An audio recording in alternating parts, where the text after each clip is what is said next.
We're talking actors and directors who put on the shows. We're talking playwrights and designers who you'll want to know. From the very first rehearsal to the final curtain call. We might be off Broadway, but we're talking about it all. 'Cause we're two local gals with global pals. It's everything, everything, everything theater. with Benita And Ellen.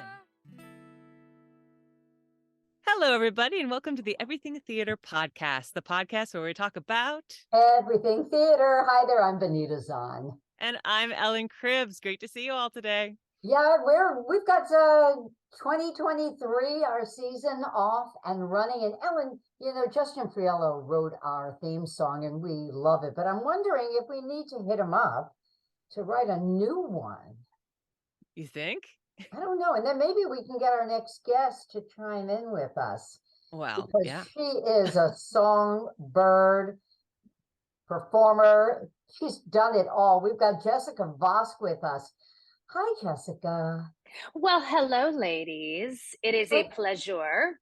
So we gotta say, Jessica has already been through the Capital Region once. You just reminded us when she came through on the tour of Wicked playing Elphaba, which then you took over the role on Broadway as well. I did. Yeah, I did the 15th anniversary. Talk about a crazy time. It was, you know, like being shot out of a cannon, but in the coolest of ways. You've done Fruma Sarah. You were in the revival of Fiddler on the Roof on Broadway. Oh, yeah. I mean, it's your songbook, if you will. You know, your resume reads with some of the biggest. You've been in the Bridges of Madison County, Finding Neverland. Oh boy, yep. Right, you've been at Carnegie Hall to a sellout. I have. Yeah, Amazing. I know. It's all kind of crazy once you think about the things that can happen in such a short amount of time. You know, when one day you're working in a completely different career and then you decide to try your luck at something else, and you know, and Yeah, then tell all us this cool about stuff that. happened. Because I saw on your page that you've had a very interesting journey to Broadway. So tell us a little bit how you got there. Yeah, you know, I always like to tell people, traditional paths are obviously not for me. I came to Broadway by way of finance. I was working in a investor relations firm in Midtown Manhattan out of college for almost 3 years of my life. And it was all business all day. And that's all I did. And I kind of put all the artsy stuff and stuffed it all, you know, down as far as I could, you know, to not be reminded that I wasn't doing it for a living, I guess. And then all of a sudden one day I just said, you know, I don't think I love this. I think I want to do what I love. Were my parents thrilled? No. But they're fine now. And, you know, God bless. But it took a long time, and it was a road to get to where I wanted to go. And I didn't make my Broadway debut until I was 30. And now I'm 39, and I've packed a lot in there. I've packed a lot in there. Well, you went to Montclair State. You're I a sure Jersey did. girl. Mhm. Did you perform when you were in college, or was finance what you studied? Yeah, I didn't perform in college. I took a different major. I took a communications and investor relations major, and that's what I did. I sang in choir because I love to read music, so I never wanted to give up, you know, the ability to be able to read music and keep my chops up. But for all intents and purposes, otherwise, it was zero performing at all. Isn't that crazy? Was it hard to get back into it when you made the decision of I want to go this route? Was there a lot of retraining, or was it like riding a bike and you just got back on? You know, it's a lot of different things. Actually, that's a great question that I rarely get asked. I found the most difficult thing just the fact that I didn't have a network. I didn't go to school. I didn't have the college programs that wind up with showcases and then you meet all the casting directors. I didn't have any of that. So I just had to pound the pavement, and I would go online and I would see where auditions were happening, and I would show up at 6 a.m. every morning, and I would cross my fingers and hope that I would get seen because I was non-equity at the time. And, you know, it takes a lot. It's a lot of hustle. It's a lot of determination and grit and resilience of showing up over and over again and going to open mic nights and trying to, you know, make relationships with these people who you've never met before. And it's all of that. It's getting back into class. It's feeling nervous and embarrassed. Like, oh man, what if I'm the worst? And all these people think I suck and I'll never make it. And, you know, the imposter syndrome is a real thing. And as it is now, that doesn't go away, but it's just a different beast. What was the breakthrough for you? The breakthrough? Mm-hmm. What do you mean? Like, so you're pounding the pavement, you're glad handing all over, you're going to class, you're like, you know, your own Broadway show of, you know, let me get a break. And then you do. What's the break? Yes. So I had been going the last 6 months that I was moonlighting in my finance job. I would go every Monday night to a club called Birdland, which is this really famous jazz club in Manhattan. And they had open mic nights on Monday nights. And I would put my name on the list and hope that I would get called. And there were a couple times that I did get called, and I talked with a couple people who said, oh man, I love your voice. And, you know, are you in the business? What are you doing? I've never heard of you before. And little by little, my name sort of got passed around. And after I left that finance job, I was sitting, babysitting my colleagues' kids, because that's one of the things I did. I went around the office before I left and I said, who has kids? Would you like me to babysit them? And so I was babysitting a couple of kids, and I opened my computer and I got an email notification from a very, very famous musical director named Paul Gemignani. And his resume of Sondheim shows, he's done all of Sondheim's shows since the beginning. They grew up together. And all the email said was, hey kid, I hear you have a great voice. Are you able to read music? Have you been classically trained? Are you able to sing soprano? I'm doing a show with ABBA, who wrote Mamma Mia, and I'm looking for a singer to join the show. Answer all those questions, let me know. And of course I was like, who's this guy? So I write all the answers in, and yes, I know how to read music, and I was classically trained as a kid, and I would love to be a part of this. Oh my gosh, what do I have to do? And he wrote back and he said, all right, you'll get a call from the casting office.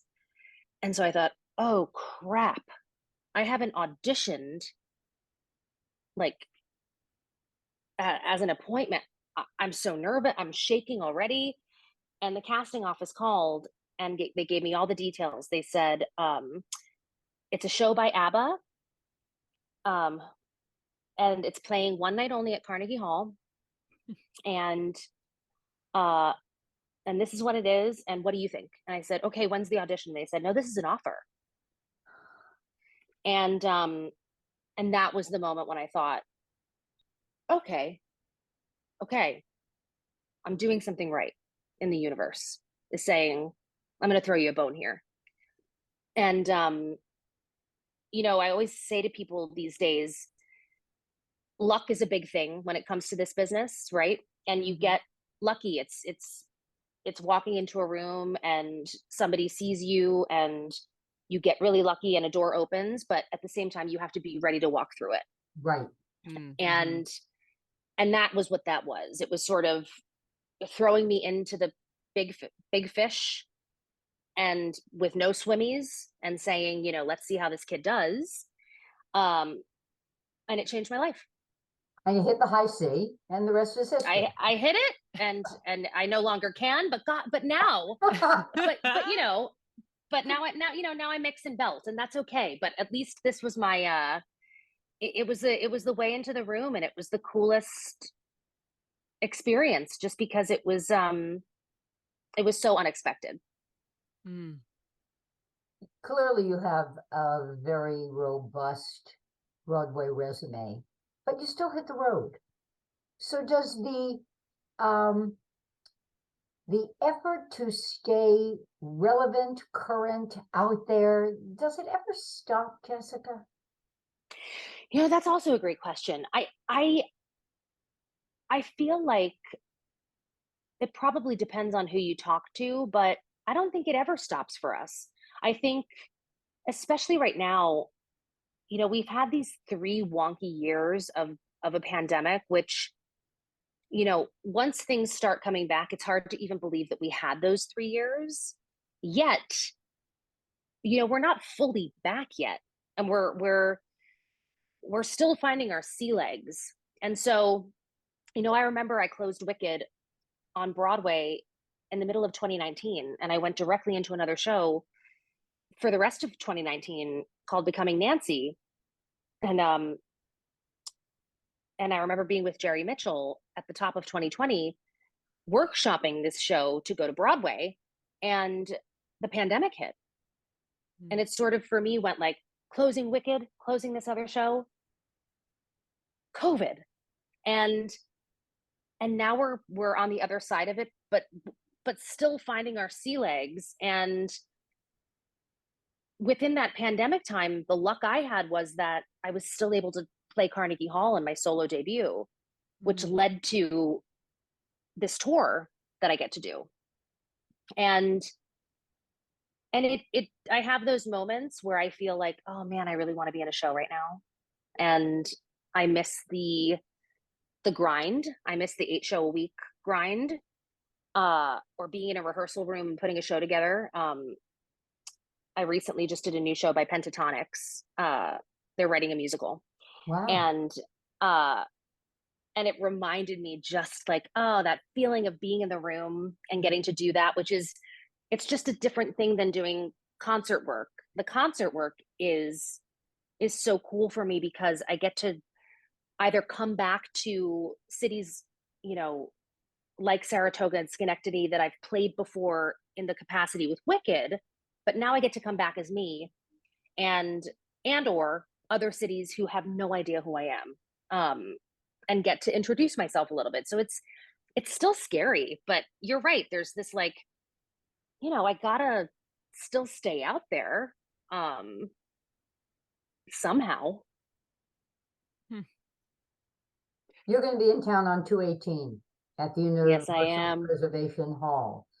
So give us a sense of, so what kind of, are you doing Broadway standards? You doing pop? What's the show? So when I originally put together the Carnegie Hall show, I called it my golden age. And it's a bit of a play on words for me because we have this traditional sense of what we think the golden age of theater is. But my golden age of music is the stuff that I grew up with, which of course was theater. So things like Ragtime or Sondheim or Andrew Lloyd Webber, which you'll hear, but also things like Linda Ronstadt and Bette Midler and Dolly Parton, Joni Mitchell, Crosby, Stills, Nash. I mean, these people I consider to be the golden age of music as well, because we wouldn't be here without them. and that to me is just as important as the theater pieces that I do, which, you know, you'll hear a little bit of Wicked, you'll hear some Waitress, you'll hear Funny Girl, you'll hear some really great standards and contemporary stuff. But I'm not a traditional gal. I'm kind of risky. I love to do pop and rock and Broadway and mashups, and I like to take a Bonnie Raitt song and pair it with a Jason Robert Brown song, and you know, that to me speaks to how universal music really is, and how we can sit and hear something for the first time, and it might be a song that we've heard a million times before, but we can hear one arrangement for the first time and go, oh my God, that makes me think of this moment in my life. And for me, I think, especially over the past couple of years, the thing that has brought us together is art, you know, and there's no denying that the hold that art has on us, and doors being open again and live music happening again and us being able to be together again is, it's not lost on me what a big deal that is. Mhm. Absolutely. So I'm curious now to ask, because you obviously have an amazing voice, and you you're talking about the grind of an 8-show week. For our listeners out there who are singers and want to pursue a Broadway or professional career, what are some things that they need to keep in mind in order to be able to maintain? I mean, we're talking about, you played Elphaba for, a long time, and that is a very vocally challenging role. How do you keep yourself healthy and able to do that so often? Yeah, it's really hard. Elphaba, especially, all in, I played it for 2 years. And so that taught me a lot about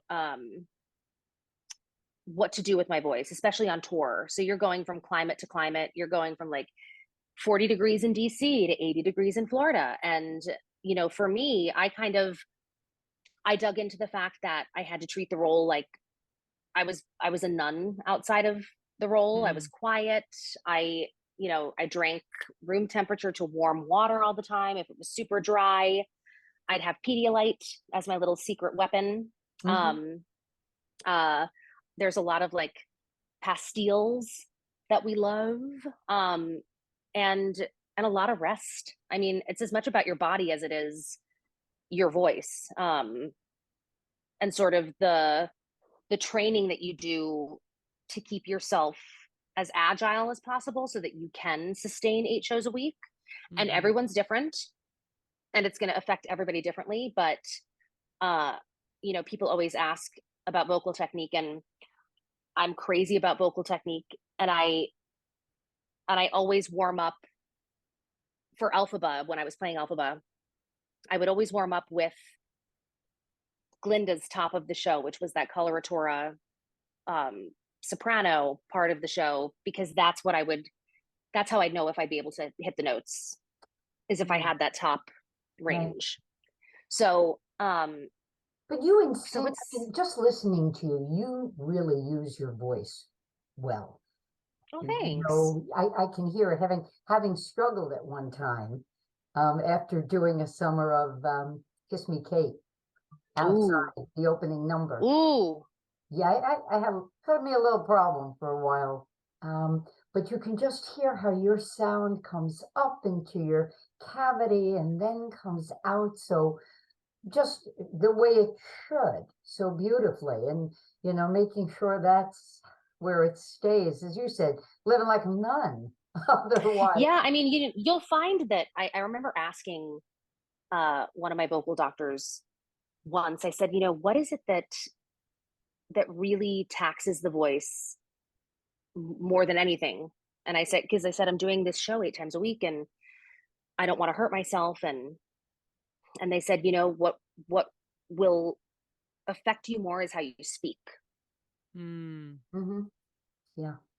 And I really, it always sticks with me, because if I speak in too high of a like if I were to speak in a much higher register, I'd be really putting a lot of stress on my voice that doesn't need to be there, Mhm. because I naturally sit sort of in a lower vocal range to speak. So whenever I teach a master class, wherever I am, I always try to tell the kids, don't scream, don't yell, don't, because that stuff's going to be what gets you. Mhm. How much teaching are you doing? I'm currently in Utah, and after my concert tomorrow night, I'll teach a master class the next day. Uh, Usually, if I'm in a city where there's a university or a school who's interested, I'll do a master class maybe the day after the concert. So I'll do 2 of those on this first week of tour, which is really fun, because you you forget how exciting it is to be a kid in college and to get to do that kind of stuff. So I love doing that. Will you be doing that when you're at UPH on Gosh, I February? hope so. I don't know if we've set anything yet, but man, I love to do it so much. That would be great. Yeah, we've got Yeah. Park Playhouse, Playhouse Stage Company. which is both pro, well, semi-pro, and there's a very robust kids program. So, Oh my God. Gotta let us know, and I know those Yeah. kids would come. And so many of the students there are triple threats. Mhm. Oh, I bet. Yeah. So Oh, I that would bet. be great. What do you want to play? What haven't you played yet, Jessica, that's going, Gosh, I want to do Nancy and Oliver at some point. I Oh. think that would be really fun. They're bringing it back into City Center. I would love to have a crack at it. I recently had the honor of closing out the new Sarah Silverman musical called Bedwetter, and it's based on Sarah Silverman's novel, The Bedwetter, and it's based on her life. And I got to play her mom, and my hope is that that gets a nice little production at some point. And then as time goes on, I want to have my crack at the Mama Roses of the world someday, and maybe the Sunset Boulevards someday. Those kind of iconic roles. Because I didn't get to do Funny Girl this time around, that I will be doing in my show, because I feel as though I should give it a proper tour myself. So I'll be doing Little Fanny Bryce, but otherwise I'm kind of excited about newly written stuff too, about things and roles that haven't yet been seen on Broadway. It's an exciting thing. It's a scary, exciting thing. That's what I was going to ask, whether you preferred, these classical musicals that everyone knows and loves, or if it is the collaboration with, a new work that is really inspiring. Yeah, the new stuff is really cool because, when I did, for example, Becoming Nancy, I did that right after Wicked. And, Wicked had been going for so many years at that point. I was their 15th year. And, it's what you see is what you get. You know exactly how it's going to go, and the blocking is a certain way, and you're singing exactly the same thing that somebody else has sung before, which in itself is an honor to do. But then I got to step into a completely new role that I got to make up from scratch, and there's something super exciting about that, and absolutely terrifying, because then it's like, oh, what if it's terrible? and so there's that goes along with it. And but it's so fun. And after that whole experience, which I do think Becoming Nancy, I think they're taking it to the West End first, and then I think they're hoping for a Broadway run in next year or the year after that. What's it about? Becoming Nancy is a true story, which is based on a gentleman from a suburb of London in 1979, when it was illegal at the time to be openly gay. And he was in school, and he was cast, lo and behold, in Oliver as Nancy, because there were not enough girls to fill the roles, and he could sing it. And the story is basically about, his family coming to terms with who he is, and what he really loves in his life. And they don't really accept him, but his crazy aunt, enter Jessica Vosk, does accept him. And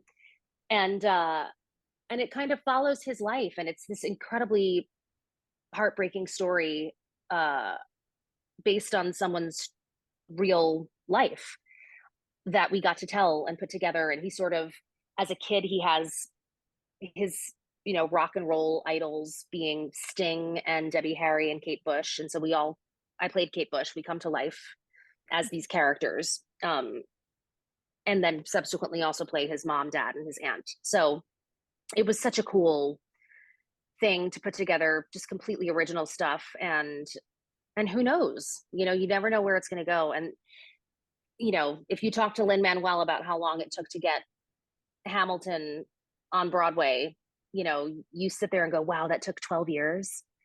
Yeah. But that's how it goes. Yeah. Before we hit the lightning round, and some of it we already know. So I just want to I'll remind everybody that on February 3rd to Sunday, February 5th, Creative Place International Theater Saratoga is presenting Jeff McCarthy in Kunstler. It's a return of this. It's been performed up here before, and Jeff is, he plays the legendary Kunstler, a self-described radical lawyer and civil rights advocate. A lot of folks who are familiar with history know about Kunstler, and the show has always met with great critical acclaim. So you won't want to miss it now that the opportunity to see it again is back February 2 through 5, and that will be also at UPH, Universal Preservation Hall up in Saratoga. So we'll have a link to that. You could just jump online for iSaratoga and theater, the SI Saratoga Theater Company. So, you know, if you want to get yourself, so you know how to get to go see Jessica, go stop and see Kunstler first. Then you'll have it all scoped out, and you'll know where you can go park easily and get a bite when you go and get entertained by Jessica. We got about 6 minutes left. Ellen, a little bit of the lightning round. We know how she got started, so that comes off. Yeah, so this is our ending segment, Jessica. It's we call it the close-up. So just some rapid-fire questions about you. Okay.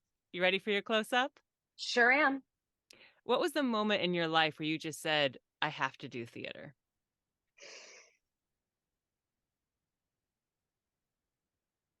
I was in my bedroom after seeing The Secret Garden on Broadway for the very first time, and I put in the cassette tape. That's right, cassette tape. And tried to mimic all of the voices. And I said, I didn't even know it was possible that people could do this. I have to do this. Is there a musical or play that you go back to all the time that you would consider your favorite? Oh my God. I mean, Les Mis. Yeah. I love Les Mis. And is there any like specific production or show that just has had a big impact on you, either as a performer or just as a appreciator of the arts?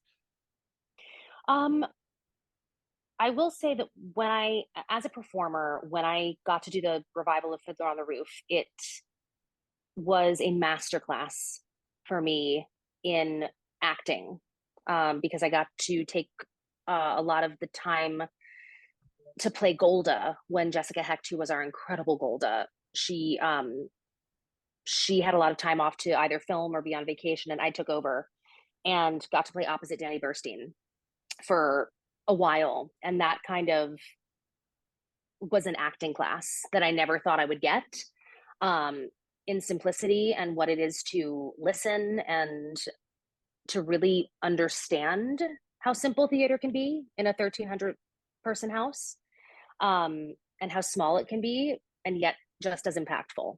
That completely changed my life. Here's a silly one. What's the biggest whoops that's ever happened on stage for you? Something. Oh my God. What isn't there? I mean, I will never forget the time when I was doing the monkey release in Wicked on Broadway. And I went to go release the monkeys, and I was so excited that I tripped over the broom, which then subsequently I tripped over my dress and I fell.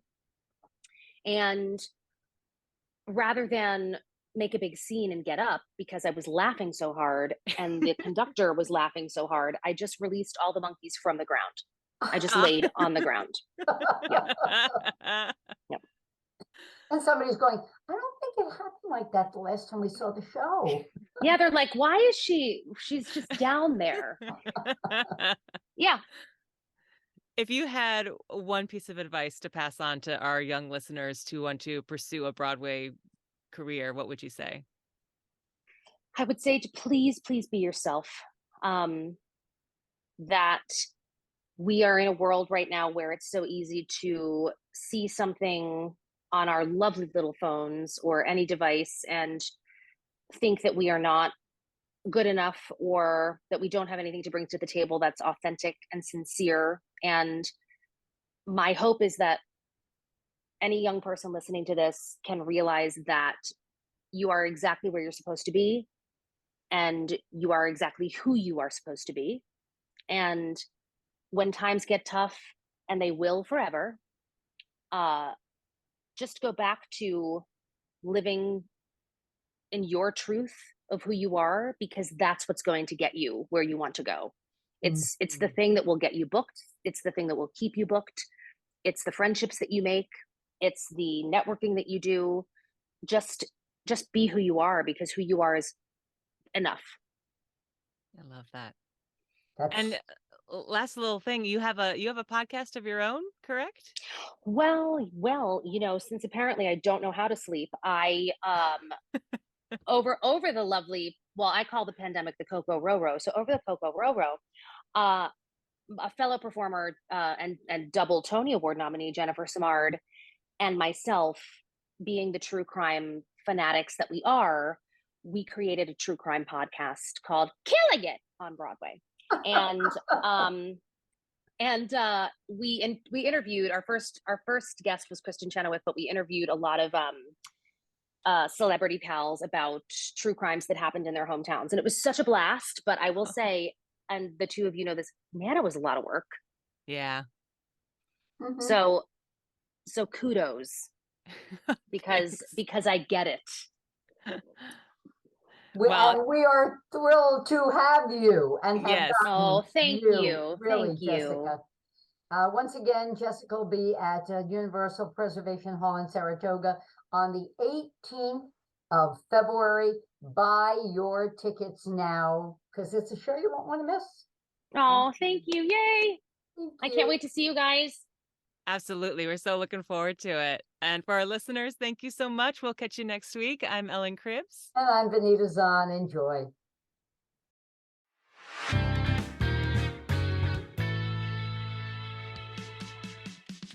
Thank you so much for listening to the Everything Theater podcast. Special thanks goes out to Alice Grinling for our photography and Justin Friello for composing our amazing theme song. Please remember to subscribe to our podcast and follow us on Facebook, Twitter, and Instagram. If you want to share your thoughts or what's going on in your theater community, you can reach out to us on social media or through our email at everythingtheaterpodcast@gmail.com. Till next time, it's everything, everything, everything.